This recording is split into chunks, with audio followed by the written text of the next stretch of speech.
네, 안녕하십니까. 정의각당 발글정 도울릭, 밝은 도움을 주는 교육을 하겠다는 정의각당의 신백훈입니다. 오정근 자유상연구원과 부산 바른청년연합의 북콘서트 스웨덴 패러독스, 대한민국의 대전환 1, 3부를 제거하고 4, 5부는 우리 훌륭하신 양희동 교수님께서 발제를 해 주시겠습니다. 스웨덴의 패러독스, 역설, 모순이라는 뜻으로 패러독스. 이걸 보고서 우리 대한민국도 대전환을 해보자는 취지의 아주 좋은 책입니다. 저자 최원혁님은 스웨덴 예테보리대 정부의 정부의 품질이겠죠. 정부의 품질을 연구하는 연구소가 있다니, 저도 이것도 아주 새롭습니다. 정말 대한민국 정부의 질도 연구를 해야 되지 않겠습니까? 이분은 아주 좋은 책도 많이 썼습니다. 좋은 국가는 어떻게 만들어지는가? 민주주의가 왜 좋을까? 썼습니다. 우리 대한민국이 5대 국가로 진입하고 싶다면은 스웨덴 린넨대학 정치학과 최현혁 교수의 이 패러독스를 해부해야 된다. 국민 10명 중에 8명이 행복을 느끼는 스웨덴의 모습이다. 스웨덴은 정치인들이 당대표로 추대가 되어도 자신의 역량은 장관까지 뿐입니다. 그래서 통일직을 사용하는 정치인들이 그런 불문화가 되어 있다는 겁니다. 그래서 김황식 전 국무총리도 선진국으로 확실하게 진입하기 위하여 각별한 노력이 필요한 대한민국은 지금 우리에게 참고해야 될 많은 교훈을 이 책에서 줄 것이다. 추천을 하고 있습니다. 출판사 서평을 보면은 가장 사회주의 같은데 가장 모범적인 자본주의 국가. 그래 모순 같으대요. 스웨덴의 모순, 스웨덴의 역설, 스웨덴의 패러독스. 예. 저자 최고수는 스웨덴 패러독스에 대해서 최고의 특권은 법을 만드는 것이라고 자랑스럽게 말한 정치인들.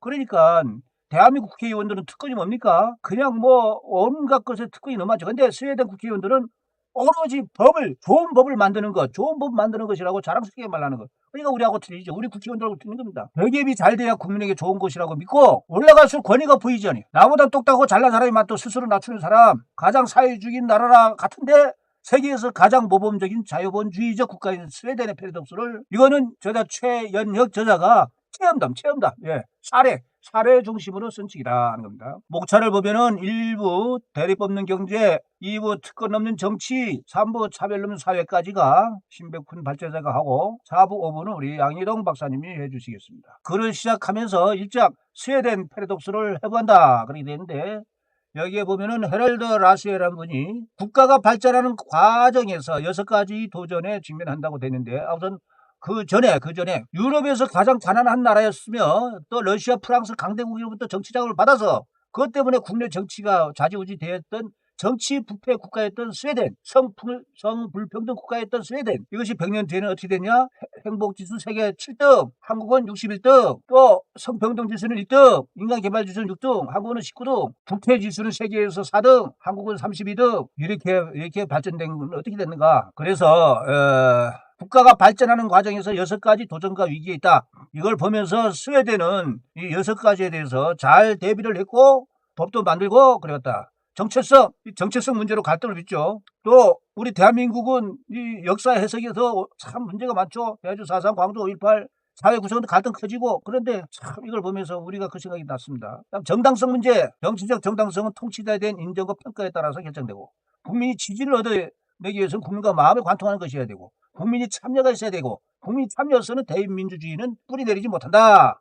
근데 대한민국의 투표를 보니까요, 이번에 보선인가요? 23%. 이게 무슨 말입니까? 대한민국이 민주주의 자격이 있는가? 그런 생각이 들었습니다. 5번째는 국민의 통합이 참 안 되죠, 이게. 6번째는 형평적 분배. 국가의 목적은 경제 성장을 통해 삶의 질문을 높여야 하지만 형평적 분배가 제대로 이루어지지 않으면 국민은 분열되고 만다. 이런 부분을 스웨덴은 슬기롭게 했다는 그런 뜻인 것 같습니다. 다음 이 장을 보면은 영국, 미국, 스웨덴의 숨겨진 비밀, 이 세 국가의 공통점이 뭔가?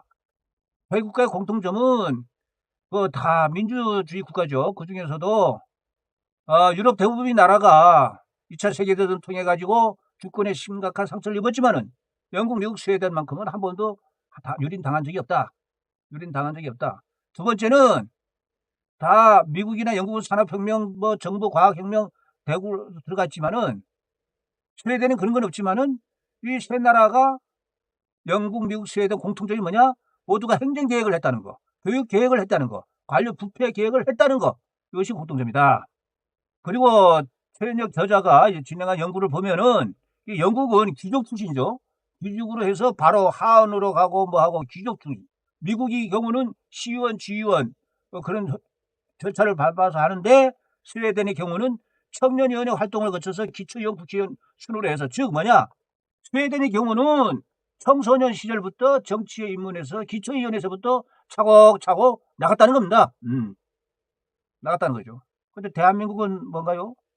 판검사하고 노동 귀족되고 뭐 그렇게 하다가 또 언론사도 되고 그걸 국회의원 발판으로 삼고 우리는 틀린 겁니다. 우리도 이거 진짜 반성해야 됩니다. 3장은 보니까요. 이게 노조가 정말 존경받는 노조가 된 비결. 존경받는 노조가 된 비결입니다. 이야. 스웨덴 그 예테보리 대학은 계속 연구를 하는데 세상의 각 기관 신뢰도 우리도 이제 권익위에서 그런 거 조사를 합니다. 그런데 노조에 대한 긍정적 시각이 22%에 불과했던 게 2010년도 이후에 몇 퍼센트냐? 스웨덴 교회와 동일한 수준. 스웨덴 교회는 2000년부터 중요한 사회적 구심점 역할을 한다. 또 스웨덴 국민들은 노조가 신뢰가 있어가지고 노조가 총파업에 들어갈 경우도 국민들은 그럴만하구나 받아들이 그만큼 노조가 성실하게 해왔기 때문에 그렇다 하는 겁니다. 노조가 어떻게 해서 대변신을 했느냐? 물론 처음부터 잘 된 건 아니죠. 노조도 해서 그냥 아주 탄압받기도 하고 뭐하고 했지만은 그런 과정을 거치면서 전화유복이 되고 그랬던 겁니다. 그래서 참 저는 이 책을 보면서 아주 깜짝 놀라고 감동을 받은 게 살트 세바된 협약 노사 간의 모든 문제는 이게 중요합니다. 노사 간의 모든 문제는 국가의 중재 없이 개입 없이 노사 간의 협상착오를 통해서만 해결한다. 이게 대원칙입니다. 그런데 우리나라 어떻습니까? 정부가 개입을 하고 거기서 또 인기 영합하는 국회의원들이 나서가지고 지들이 한다고 또 들어가지고 또 그냥 억지로 그냥 또 하다 보니까 이게 타입이 잘 안 되죠. 그냥 억지로 되죠. 억지로. 그래서 노사 평화 체제의 핵심은 노사 문제는 국가의 도움을 노사가 해결한다는 원칙 합의. 이게 얼마나 중요한 건지.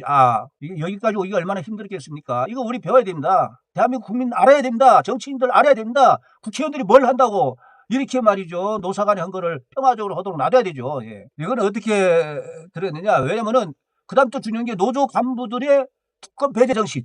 대한민국은 노조 했다 하면 노조 위원장이 다 국회의원 하려고 그러고. 그런데 스웨덴은 위원장 출신이 다시 평노조를 하는 거예요. 그런데 오히려 질문한 사람이 어색하게 당연히 평노조원이 돼야 된다. 그렇게 된 거 아닙니까? 노조가 그러니까 사회적 존중을 받는 거죠. 기업에 대한 파트너로서의 존중을 받는 것이죠. 이게 정말 노사 평화가 그냥 얻어진 것이 아니라는 평범한 진리가 여기서 나온 거다 하는 겁니다. 다음엔 기업하기 좋은 나라 3인당의 대변입니다. 1980년 10월 4일 우리는 뭐 5.18이다 뭐다 할 때 그때 스웨덴 무슨 일이 있었냐? 10월 4일 날 경찰 집계는 7만 5천이지만 기업인 집계는 10만 명. 10만 명이 기업인들이 10만 명. 뭐 자영업자도 들어갔겠죠. 정부 청사까지 과도 시위를 했다는 겁니다. 야, 세금 사회주의 할 거냐 말이지. 지금 스웨덴이 어떻게 될 거냐? 정치인과 관료가 기업을 경영할 것인가라고 피켓하고 현수막 들고 데모를 했다는 거 아닙니까? 이거를 10년 전으로 돌려보면은 노조가 어떻든 간에 연대임금제를 만들어 가지고 했는데 이렇게 또 노조가 잘 나가기 시작하니까 또 욕심이 더 생겼어요. 뭐냐? 야, 노동자 기금을 만들자. 기업 순이익의 20%를 노동자 기금으로 만들어 가지고 매년 적립해 가지고 경영권에 참여한다. 그래 기업들은 노조의 수문유들을 간파해 가지고 야 이렇게 해서는 안 돼. 안 돼. 그래서 그때 가도 데모를 하면서 53만 명 기업인의 서명서를 제출했다. 야, 이게 대단한 거 아닙니까? 53만 명 기업인들이 서명서를 제출을 했다. 니들 안 하면 말이지 노동자 기금부 통과시키면은 우리 다 스웨덴 떠날 거야. 우리 다른 외국에 가서 할 거야. 그렇게 했다는 거 아닙니까? 그러니까 그런데 세상에 그 노동자 기금이 통과가 되니까 기업들은 엑소더스 탈출이 시작이야. 탈출. 이케아서부터 해가지고 이케아 유명하죠. 어떻든 간에 1, 2, 3, 4등이 전부 다 본사를 해외로 옮겼습니다. 이때 난리가 나고 단순히 해외를 간다 한 게 그냥 협상력 압력으로만 받아들인 3인당은 오판임을 인정하게 되고 이제 어떻게 하면 대기업들을 다시 돌아오게 해야 할까? 노조도 연대임금제에서 국민들로부터 점수 따지고 신뢰를 한번 받다가 이제는 대기업을 잇는 간판 대기업의 아픔을 이제 맛보게 됐죠. 3인당의 총리가 스웨덴을 떠났던 대기업의 진심 어린 사과와 함께 다시는 기업 환경 악화하는 정책 절대 하지 않겠다. 기업 환경 악화 정책 안 하겠다. 다시는 그래서 정식 사과를 하고 재발밤이 약속을 해서 기업들이 스웨덴으로 다시 귀환하게 돼. 야, 이걸 보면서 참 감동이죠. 그래서 3인당의 벨세는 거치지 않고 노동자들에게도 채찍을 줬다. 노동자들에게도 야, 스웨덴은 복지는 말이지 일하는 국민, 그러니까 노동자들을 국민의 안전장치야. 일자리가 중요해. 일자리가 더 많은 국민이 일하고 세금을 납부할 때 더 좋은 복지를 가능하게 합니다. 이것도 그 당 홈페이지에 들어가 있다. 이렇게 해서 기업하기 좋은 나라인데 세금이 엄청 많대요. 세금이요. 법인세 말고도 고용주세도 있고 31.42%인데 그럼에도 불구하고 왜 스웨덴을 떠나지 않느냐고 질문을 했더니 그 기업인들은 한결같이 제로에 가까운 부패가 없대요. 부패가 없어요. 정치인들, 공무원들 부패가 없고 높은 사회적 신뢰, 기업을 우대해줘. 기업가를 알아줘. 존중해줘요. 또 정치 안정성, 예측성, 공무원들이 또 똑똑해. 잘해. 잘 가르쳐줘. 잘해줘. 일처리 능력이 좋아. 언론도 잘해. 평화적 노선각에 노사분기가 없어. 별로 없어. 그리고 상속세와 증여세 걱정하지 않아도 돼요. 그리고 여기 황금주 제도가 있어가지고 뭐 1,100 가까이 의결권을 인정해 주는 거. 그러니까 가족들이 그 기업을 지키는 겁니다. 그래서 스웨덴은 100년 이상이나 되는 가족 기업이 많은 이유가 여기다. 이거 우리가 배워야 될 점입니다. 그래서 스웨덴의 모델의 핵심 가치는 뭐냐? 사회주의적일 것 같은 스웨덴의 정치 경제는 안을 자세히 들여다보면 기업 중심의 전형적인 자유시장 경제체제라는 것을 알게 된다. 지금의 스웨덴은 평등, 자유, 경쟁, 자유, 공정, 책임이라는 민주주의 핵심 가치가 함께 숨쉬며 사민주의와 사회민주주의와 자유시장주의가 공존하는 완벽한 패러독스, 모순 역설이 일면을 보여준다. 그 다음 5장은 어떻게 부패를 청산했냐. 스웨덴에 어떤 해법이 있으냐. 우리가 부패한 음식은 망설일 필요도 없이 바로 버리는 것이 상식이지만은 이게 음식은 부패는 도려내기도 하지만 나라가 부패하면은 버릴 수도 없고 도려내는 것도 쉽지가 않다. 그런데 부패의 전쟁 선포한 유럽도 많이 그랬는데 성공한 데가 덜 힘들대. 이태리도 새 정권이 들어설 때마다 부패 청산 외치지만은 별반 효과를 보지 못한. 왜? 마피아 조직 때문에. 마피아 때문에. 브라질, 멕시코, 아르헨티나, 칠레 마찬가지. 부패 선들로. 대한민국도 마찬가지. 스웨덴은 어떻게 했는가? 스웨덴은 여기에 나오는데 부패 청산이 어려운 것이 있는데 이거를 다양한 경험적 연구를 해서 어려운 이유 5가지. 1. 기득권층이 오래된 특권과 연관되어 있어서. 2. 기득권이 카르텔 구조 때문에. 3. 관행과 연관되어 있기 때문에. 그러니까 모든 관행이 그렇게 돼서 한두 사람의 노력으로 고치기가 불가능했고. 4번째, 정부와 관료 정치인에 대한 불신 때문에. 그러니까 투명한 정치인이 뭔가 해보려고 해도 자기 가족이든 뭐든 너무너무 힘든 거예요. 5번째는 국가의 부패가 제도와 연관이 되어 있기 때문에. 그런데 이거를 스웨덴은 어떻게 했는가? 스웨덴의 해법 블랙박스는 개혁을 누리는데 30년 걸렸습니다. 30년. 3명이 국왕이 바뀌고 총리가 바뀌고.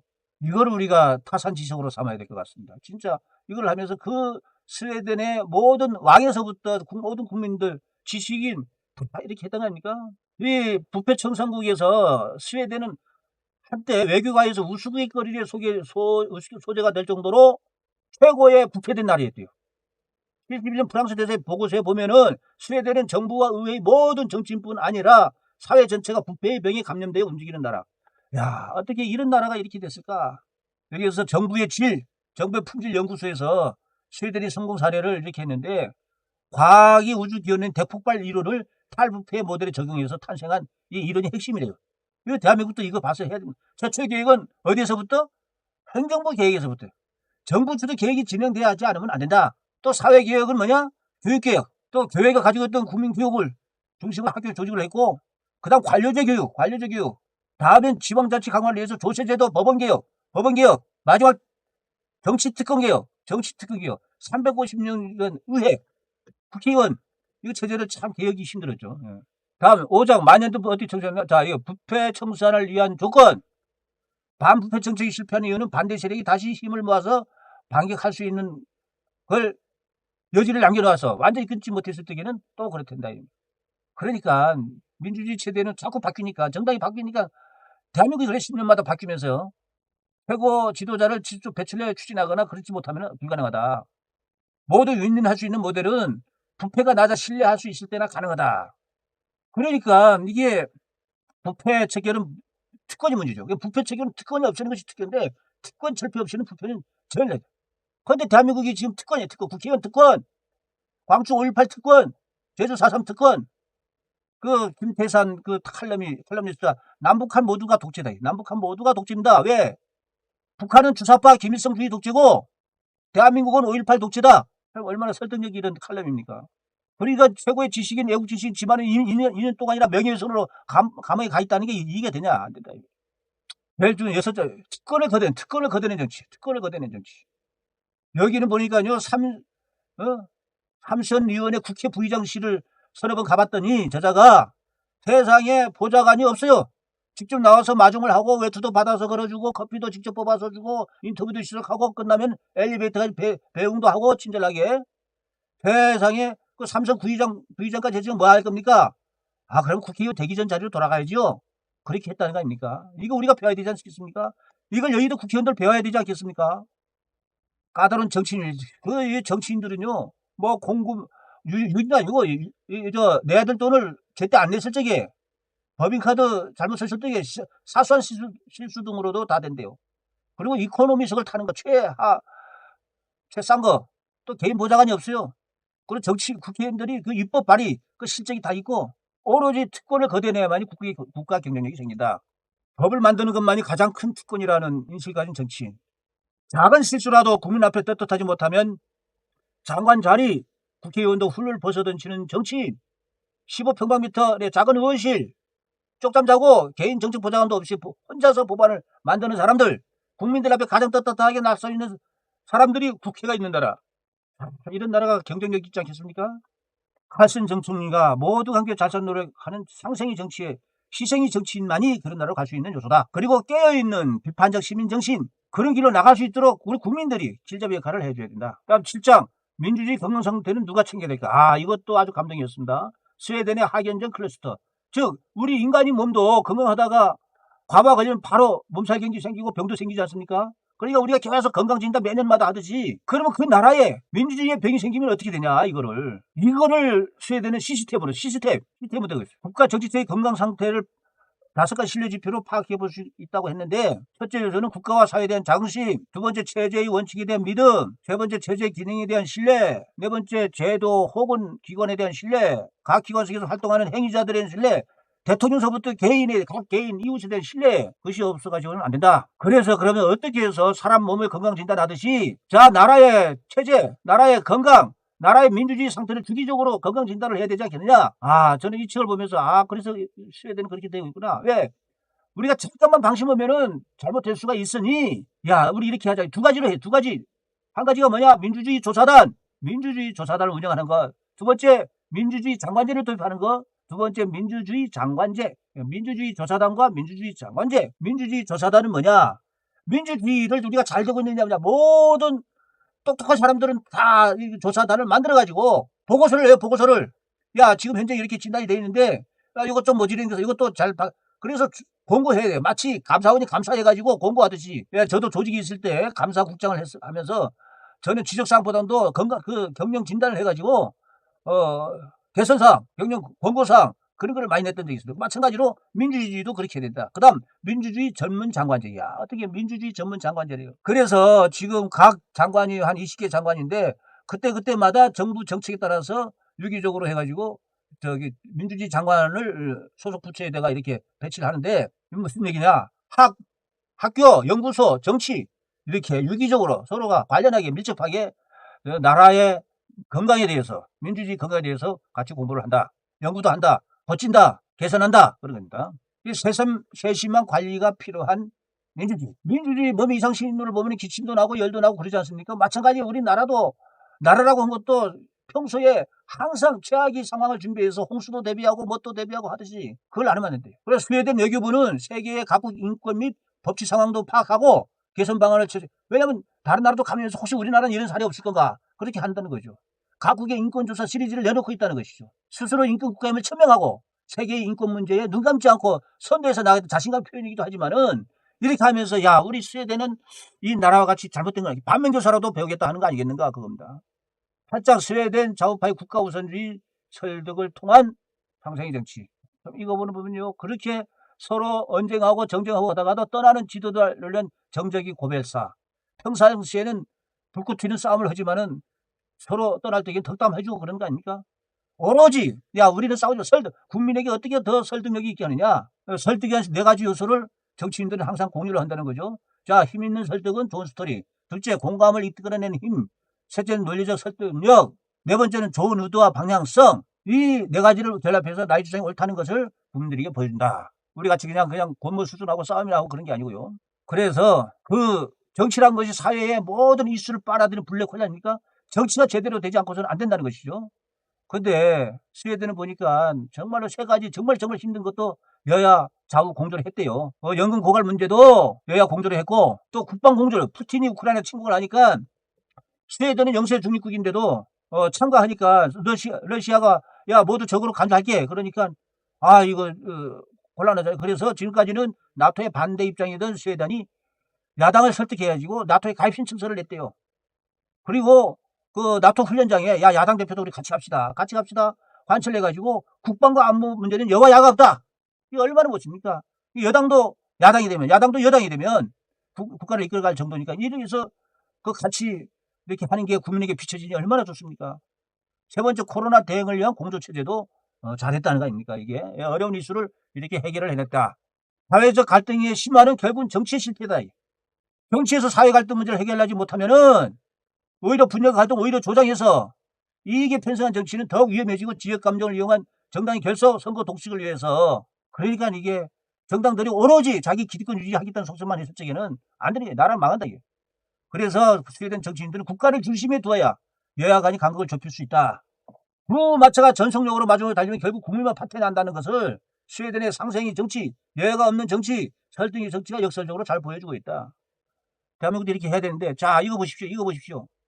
전두환 전 대통령의 흉상을 광주에서는 이렇게 뭐 망치로 지나가고 이렇게 또 5.18 공원에 가가지고 이 뽕망치로 들기 이게 말이 됩니까? 전직 대통령을 이렇게 해서는 됩니까?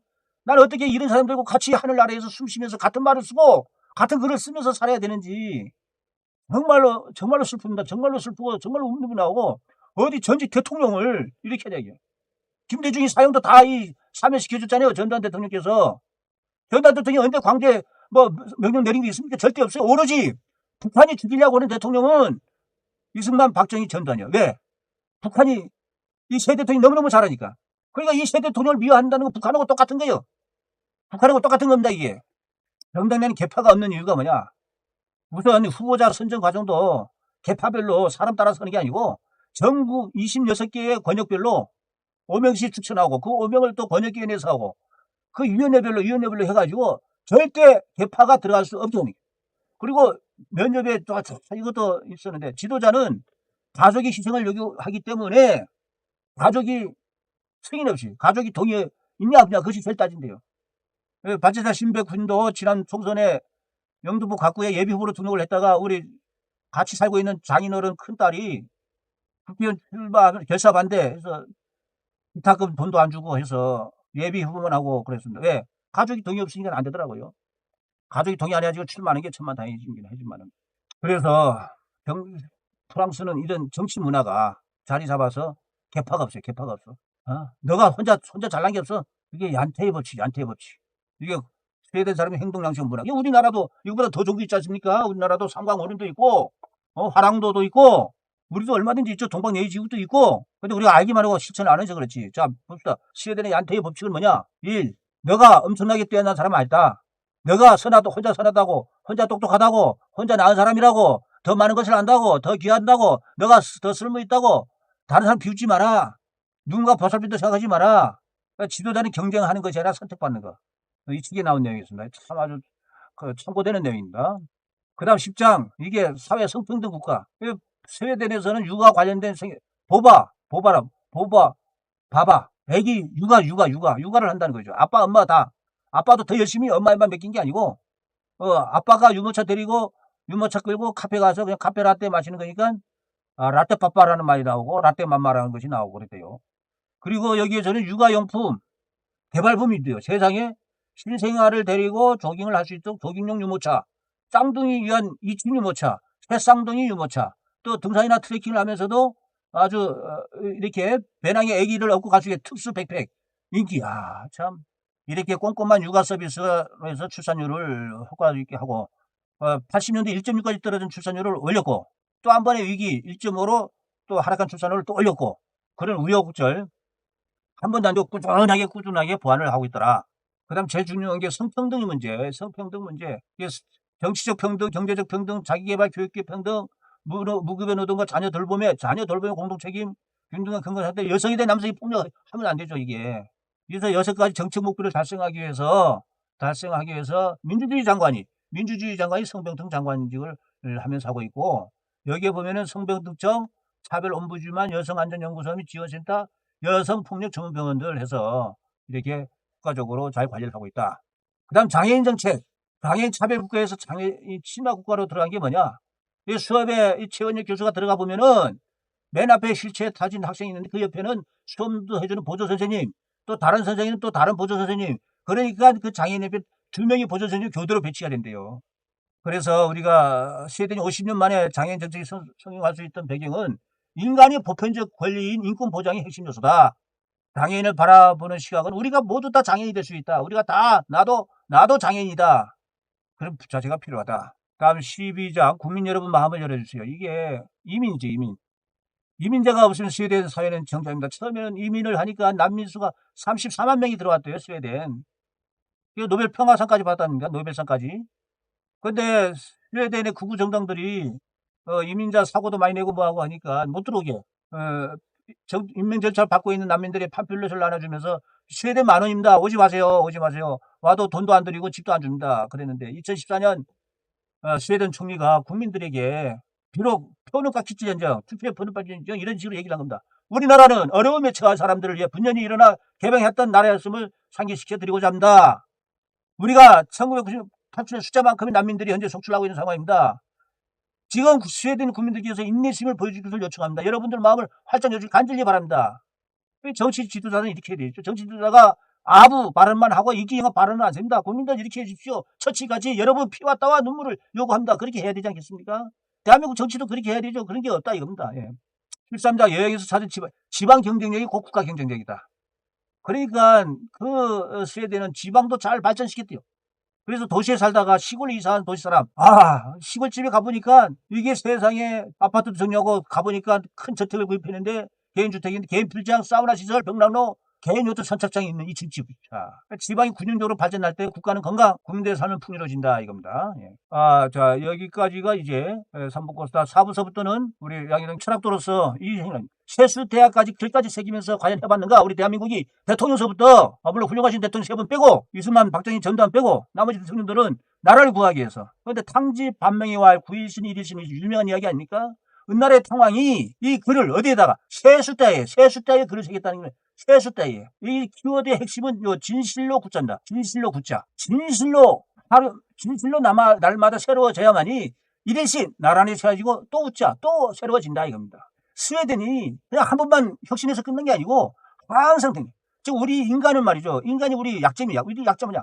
지나면 때가 묻어요. 얼굴에도 때 묻고 몸에도 땀 묻고 머릿속에도 때 묻고 그래요. 그럴 때마다 세수를 해야 되잖아요. 이 탕왕이란 분이 얼마나 이거 대단하신 분이야. 세수를 매일매일 하면서 얼굴에 묻은 때를 하면서 정신속에 머릿속에 때까지도 씻어내겠다는, 그래서 새롭게 매일마다 혁신하겠다는 그런 걸 보고 저는 깜짝 놀랐습니다. 소름까지 끼칠 정도였습니다. 세수대까지 글을 과연 나는 써서 하고 있는가? 과연 대한민국 대통령서부터 정치인들이 세수대까지 글을 써서 이렇게 한번 나라를 잘되게 해야겠다고 책임을 가지고 있는가? 또 한 가지는 맹자의 얘기입니다. 생어 우한 사어 안락입니다. 걱정 근심이 있으면 살고 편안하게 랄랄라 하면 죽다. 이거 중요한 이야기입니다. 항상 최악의 시나리오를 해서 우리나라에 대해서 어떤 근심 걱정이 있을까 항상 방비하고 국민들이 독서를 하고 그렇게 하는 겁니다. 지속 성장 발전시키는 조직에는 항상 최악의 시나리오를 상정합니다. 그리고 위기설을 항상 강조합니다. 삼성이 항상 위기설을 강조해가지고 그러니까 삼성이 이렇게 대단한 기업으로 발전한 거 아니겠습니까? 이게 정말 중요한 겁니다. 제가 근무했던 조직도 그랬습니다. 여기서 밝히지 않겠습니다만은. 그러니까 우리가 이렇게 항상 등 따시고 배부리면은 이렇게 놀게 되어 있습니다. 그래서 우리가 어떻게 하면 생어 우한을 하느냐? 어성은 북한서도에서 매일 독서하면서 우리가 이거 문제점 있지 않을까? 걱정도 팔자다가 아니고 걱정을 해야 된다. 걱정을 해야. 자, 그런 의미에서 전반부 발제는 마치도록 하겠습니다. 감사합니다. 고맙습니다.